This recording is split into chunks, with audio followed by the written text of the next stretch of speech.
Janet, and we're going to do aerobics today.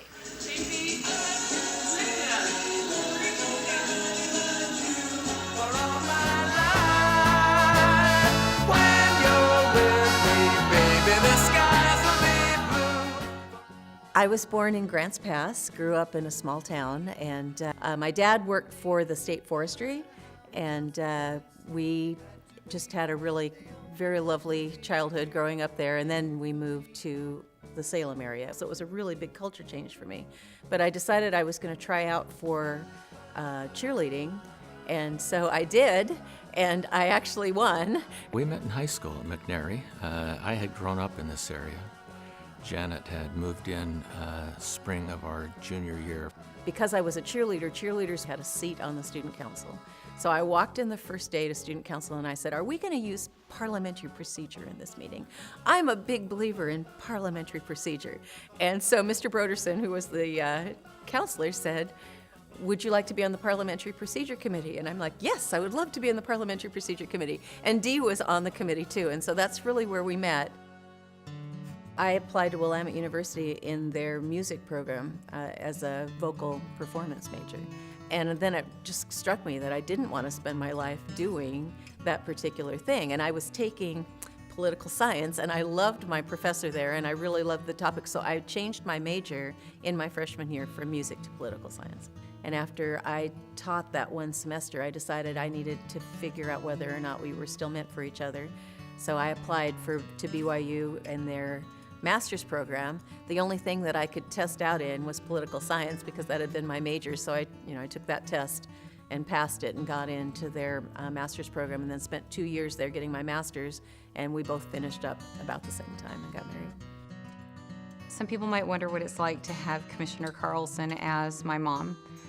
And I think that the best way to describe it is imagine the most passion, energy, intensity, ferocity,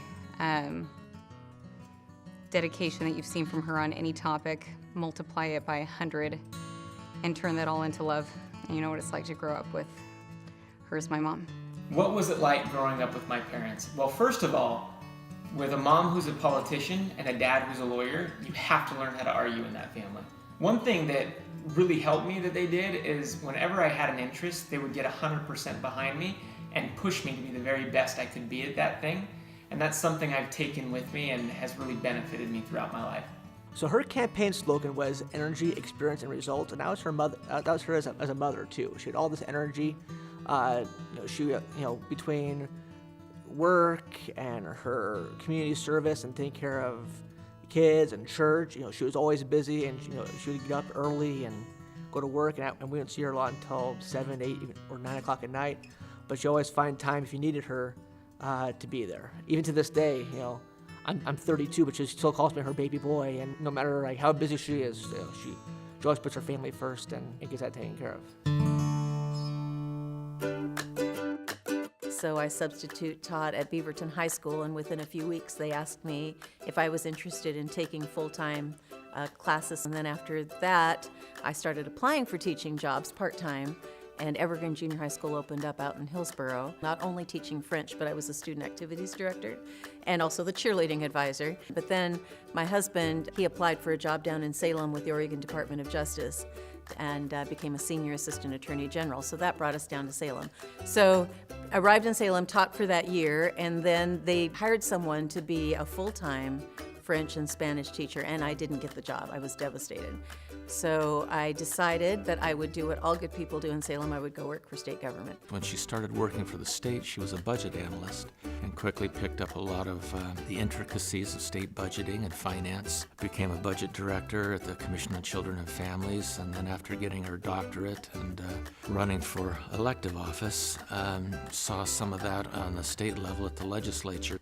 It was not an easy campaign. I was not known. I was considered an insider. I had really no connections with the lobby. The first time Janet ran for state rep, in fact, I, had not only mentored her, I gave her the advice to do it, and to also to outwork her opponent. I gave her first fundraiser at Jackie's Ribs out on Silverton Road. And, and told her that if she outworked him, she would win. So I just started walking doors, 12,875 doors between January and Election Day. I'm Janet Carlson, and I want schools, parents, and businesses to be partners so our children can compete anywhere. Janet Carlson, energy, experience, results. And my election took more than a week for me to find out that I had won. I won by roughly 180 votes. Jackie Winters went to bat for me. I was interested in being on the Ways and Means Subcommittee on Human Services. After Janet was elected, we were on Ways and Means, and she was on my sub. I would have never gotten the Oregon Children's Plan passed if it hadn't been her help with me on that. In 2001, it's a redistricting year. Every 10 years, the state of Oregon everywhere goes through a process where they realign the districts by population so that you have one person, one vote. So I got assigned to the House district that included Monmouth, Independence, and West Salem. And so we had to make a decision. Are we going to move and run for that seat? And my husband said, so we're going to move so you can have a $13,000 a year job? I don't think so. So that was kind of a short conversation. So then I was kind of trying to figure out whether I would run for something else, whether I would get a different type of job, what I might do. I'm thinking it was Sue Miller who invited me to lunch at the Olive Garden and asked me if I had considered running for county commissioner.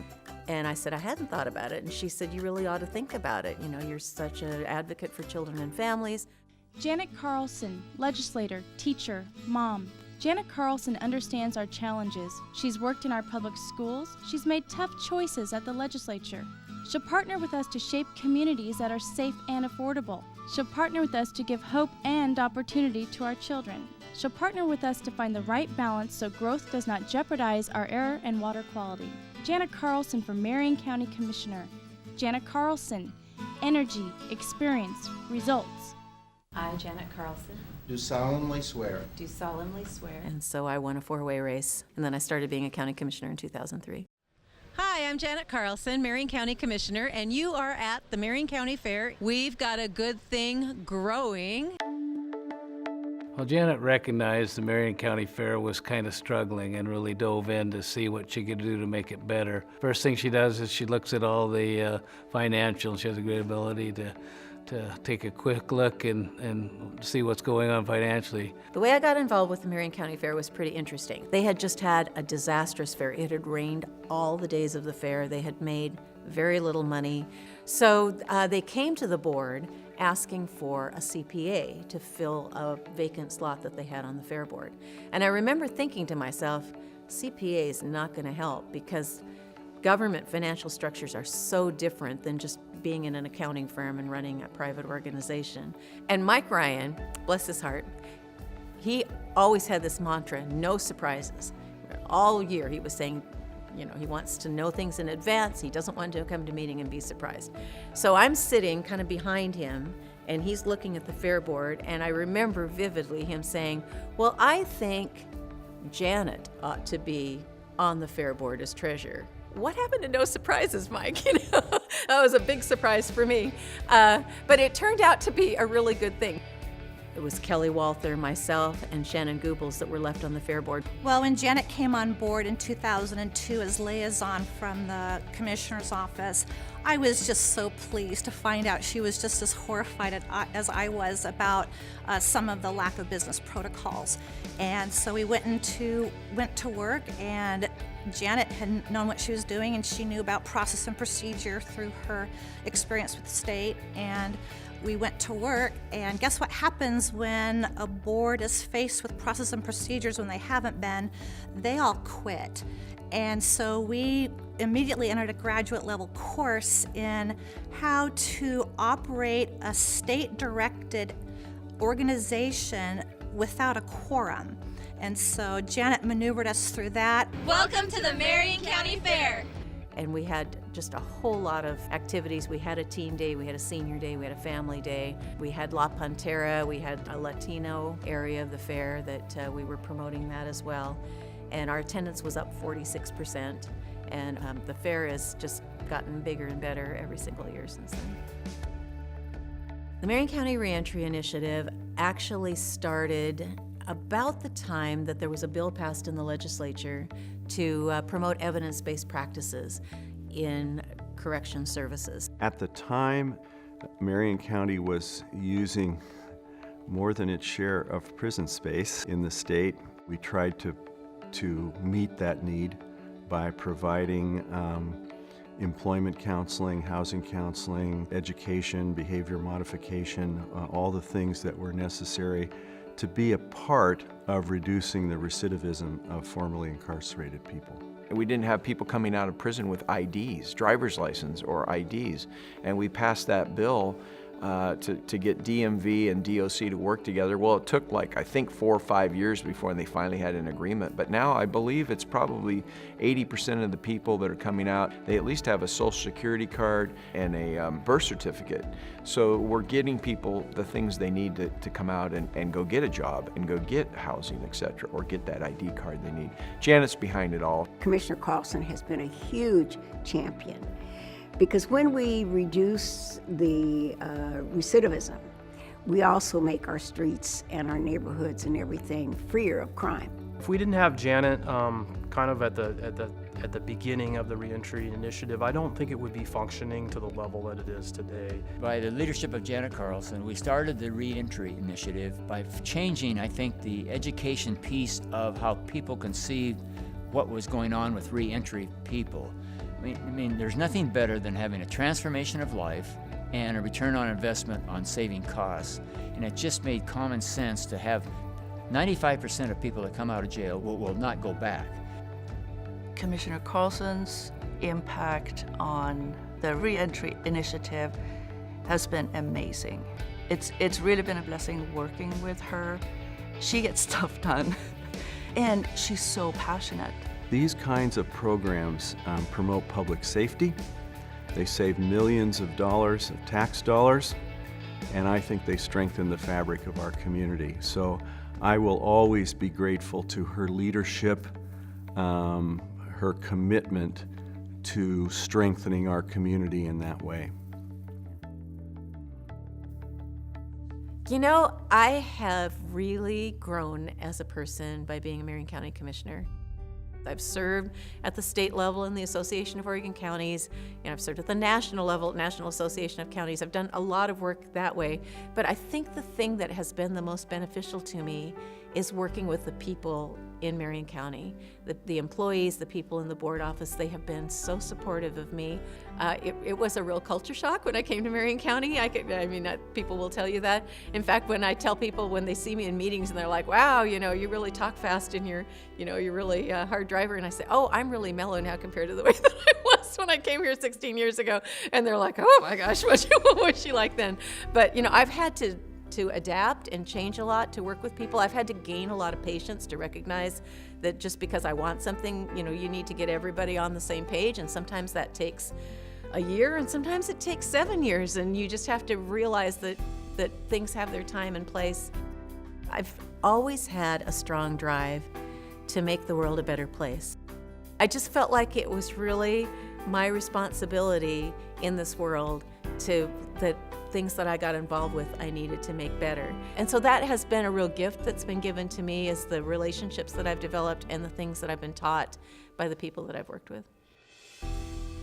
So Janet, I'm supposed to say something final. I've watched you long enough. I know that you care about people, but even more about people, you care about your family, and this is that opportunity you've been looking for to be able to really spend time with them. I thank you for the relationship that we've had and how you've mentored me and showed me how to be a better legislator, how to be a better commissioner, and a better person. Good luck to you, and Marion County is thankful for your 16 years of service. Congratulations on your retirement. It has been a privilege to work beside you. I wish you all the best in your future.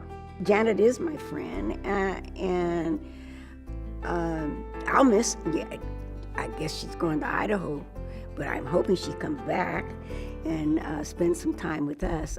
I will miss her.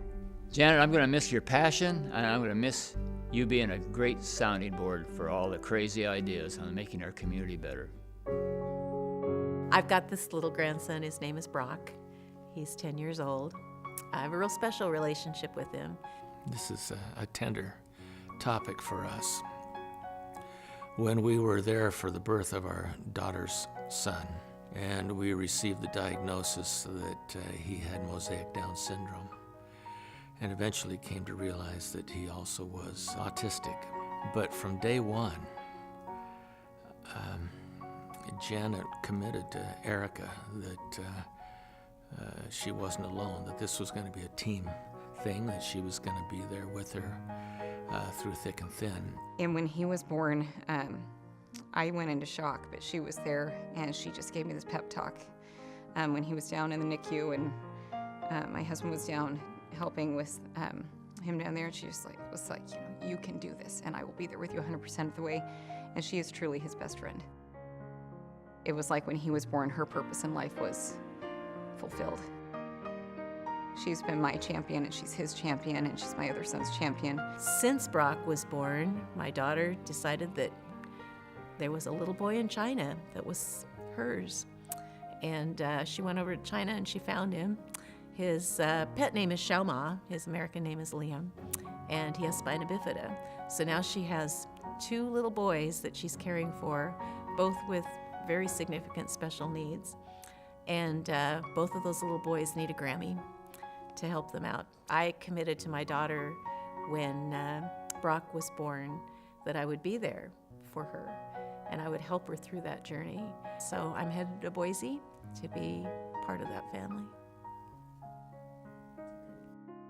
Come stop your crying, it'll be all right. Just take my hand and hold it tight. I will protect you from all around you. I will be here, don't you cry. For one so small, you seem so strong. My arms will hold you, keep you safe and warm. This bond between us can't be broken. I will be here, don't you cry. 'Cause you'll be in my heart. You'll be in my heart. From this day on, now and forevermore.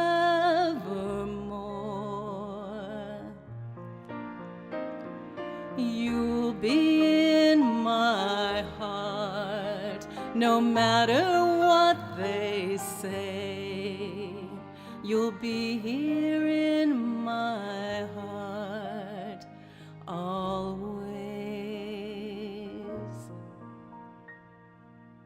Why can't they understand the way we feel?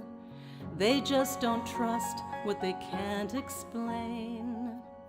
I know we're different, but deep inside us, we're not that different at all.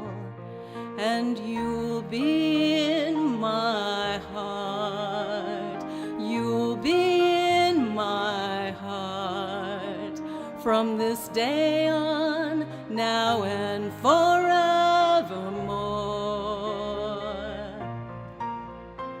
When destiny calls you, you must be strong. I may not be with you, but you have to hold on. They'll see in time. I know we'll show them together, 'cause you'll be in my heart. Yes, you'll be in my heart. From this day on, now and forevermore.